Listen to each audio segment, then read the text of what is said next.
છેલ્લા 10 દિવસથી ગુમ થયેલી છોકરીનો અતોપત્તો ન મળતા તેની ફરિયાદ કરવા મુન્દ્રા તાલુકા દેશલપર ગામના ખેત મજૂર હવે એસપીને ફરિયાદ કરવા જશે। અસ્મિતા હરિકૃષ્ણ પટેલ આ છોકરી મુન્દ્રા તાલુકાના દેશલપર ગામેથી ગુમ થયેલ છે, તો ક્યાંક દેખાય તો આપેલ નંબર ઉપર સંપર્ક કરવો 88 495 32 428। પોલીસ પ્રજાનો મિત્ર છે, પરંતુ છેલ્લા 8-10 દિવસ થયા આ ખેડૂ જે ક્યાંના છો તમે? દેશલપુર કંઠી અને વતન પાવાગઢના છે। 8-10 દિવસ પહેલા મુન્દ્રા પોલીસ સ્ટેશનમાં એમણે ફરિયાદ કરેલી કે મારી દીકરી ગુમ થયેલી છે। એમની મિત્રો સિટી પોલીસની અંદર એમણે ફરિયાદ કરેલી અને હજી સુધી એમની દીકરી નથી મળી। ખરેખર આ જે સન્માન મળે છે પોલીસને એ ગૌરવની વાત કહેવાય। ચોરીની ઘટનાઓ બને કે કોઈ ગુમ થઈ જાય તો એમાં પ્રજામાંથી અમને એવો સાંભળવા મળતું હોય, જાણવા મળતું હોય કે પોલીસ એમાં એટલો ધ્યાન નથી આપતી।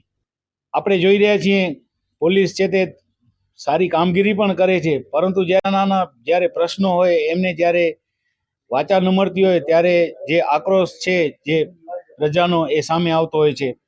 તો આજે આપણી સાથે જે મુન્દ્રા તાલુકાના દેશલપર કંઠી ગામે જે ખેડૂ હરિકૃષ્ણ જેસુભાઈ પટેલ એ આજે આપણી સાથે છે। તો નમસ્કાર મિત્રો, હું પરેશ જોશી, એમની સાથે આપણે ચર્ચા કરશું। આપનો પૂરો પરિચય આપશો? મારું નામ છે હરિકૃષ્ણ જેસુભાઈ પટેલ, દેશલપુર કંઠી વાડીમાં રહું છું, સુધીરભાઈની વાડીમાં સાહેબ। છેલ્લા 1 વર્ષથી કામ કરું છું ત્યાં ઘડી, અને અત્યારે મારી છોકરી લગભગ 10 દિવસથી ગાયબ થઈ ગઈ છે, મળતી નથી સાહેબ। કેટલી ઉંમર છે? 15 વર્ષ છે સાહેબ। 15 વર્ષની દીકરી છે, ગુમ થઈ ગયેલી છે। અહીંયા આજુબાજુ શોધખોળ કરી સાહેબ મેં, પણ કઈ મને મળી નહીં। પછી છેલ્લા હું મુન્દ્રા પોલીસ સ્ટેશનમાં ફરિયાદ લખાવા ગયો સાહેબ। 8-10 દિવસ પહેલા ફરિયાદ કરવા ગયા તો પોલીસ તરફથી કેવો આપણને મને કીધું કે 2 દિવસ તમે રોકાઈ જાવ, તમારા ઘરે પહોંચી જાય તો કદાચ ફરિયાદ નથી લખવી એમ।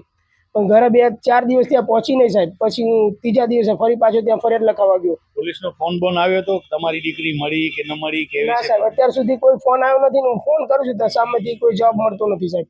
હા મિત્રો, ગંભીર વાત કહેવાય। એક બાજુ આપણી સરકાર કે આપણાને કાંઈ પણ તમને હોય તો પોલીસનો સંપર્ક કરી શકો છો, તમને ન્યાય મળશે, પણ પોલીસ જ જો ફોન ન ઉપાડતી હોય તો આ કેટલી ગંભીર વાત કહેવાય। આજે તમારી દીકરી ખોવાની, કાલે બીજાની દીકરી ખોવાશે, કાલે મારી દીકરી। તો આપણે ગંભીર નહીં બનીએ તો આ મુદ્દો ગંભીર કહેવાય। શું કહેશો તમે? સાચી વાત છે સાહેબ। અત્યારે મને ઊંઘ પણ નથી આવતી, એને મારા બૈરી છોકરા ઘરે ખાતા નથી।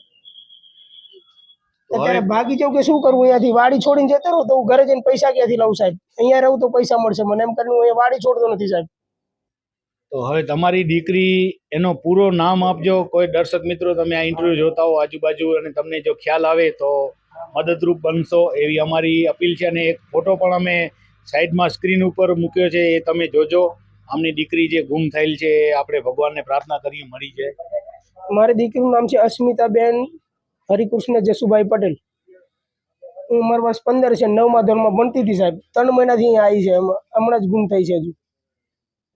તો મિત્રો આ ગંભીર બાબત કહેવાય। આગળ હવે તમે ક્યાં રજૂઆત કરશો? આ મુન્દ્રા પોલીસે તમને દાદ નથી આપી તો હવે આગળ ક્યાં જશો? એક ભાઈએ મને કીધું છે તમે અહીંયા તપાસ ના તમારી પૂરી થતી હોય તો ભુજ જઈને તમે આઈપી ઓફિસ કે કોઈ છે સાહેબ મોટા, ત્યાં આગળ રજૂઆત કરજો એમ। તો મારી ઈચ્છા ત્યાં છે। અમે 2-3 દિવસમાં જો ના ગોત દે એમને, જો ના મળે હું ફોન કરીશ ને શું કહે છે એમ, પછી હું ત્યાં ભુજ જઈને સાહેબ જોડે રજૂઆત કરીશ સાહેબ આગળ।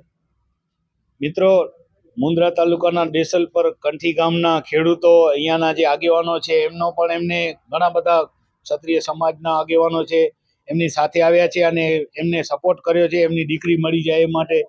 મિત્રો, આ ગંભીર બાબત કહેવાય। જો પોલીસ એક દીકરીને શોધીને ન લાવી શકતી હોય।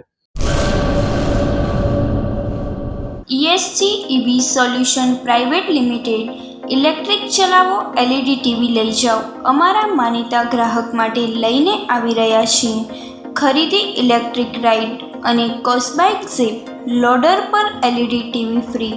ખરીદો ઇલેક્ટ્રિક રાઇડ અને કોસ્બાઇક ઝીપ, લોનની સુવિધા પણ ઉપલબ્ધ છે। લો સ્પીડ તથા હાઈ સ્પીડ મોડેલ ઉપર સરકાર દ્વારા સબસિડી આપવામાં આવે છે। એડ્રેસ: માંડવી ભુજ ઓક્ટ્રોય પાસે 9099937585।